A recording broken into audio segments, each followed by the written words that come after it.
from this parasite that bleeds Africa, that bleeds the world, that bleeds Afghanistan, that bleeds the people of Yemen who are dying by the thousands even as we have this discussion. This is the basis of a Brexit. It can't stand together anymore because the host is rejecting the parasite. And it's creating crises throughout Europe and throughout the imperialist world. I think it's necessary, brothers and sisters, to say that there has been a natural trajectory by African people for closer union.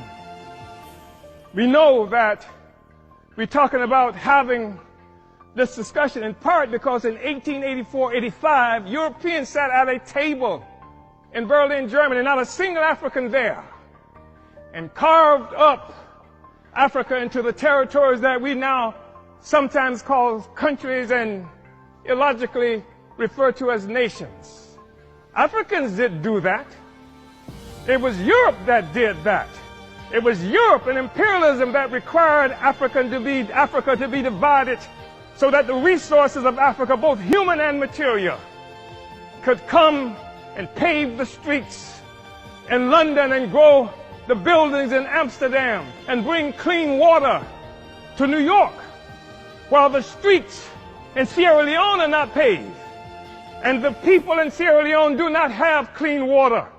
And there's no national electric grid there.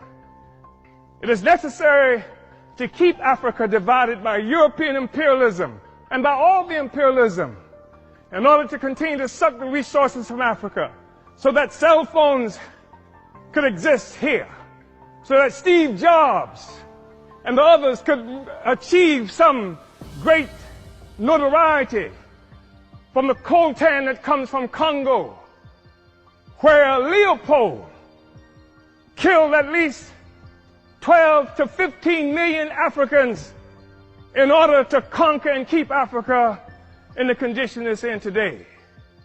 We talk about a united Africa and African Union because of what European imperialism has done to Africa to keep us divided. We know it's true.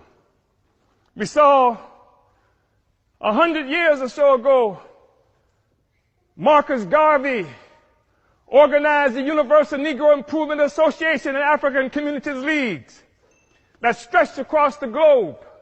More than 11 million African people everywhere were connected to this. Africa for Africans, at home and abroad. That was the cry. Not Africans for Nigerians that didn't even exist until the British created it in 1915. And Flora Shaw, the mistress who would become the wife of Frederick Lugard, came up with the name nigger area. Not this false national consciousness that has been imposed on Africans around the world. So that when the Portuguese found shrimp on West Africa and then named it for the Portuguese word for shrimp, Cameroon, it is not true that they are shrimp despite the fact that the people call themselves Cameroonians today. It is a false national consciousness. The false national consciousness that created the American Negro, that created the Black Brit, the Afro-Swede. We are one Africa, one nation, and we must have closer union. But in order for that to happen, it has to be a revolutionary union.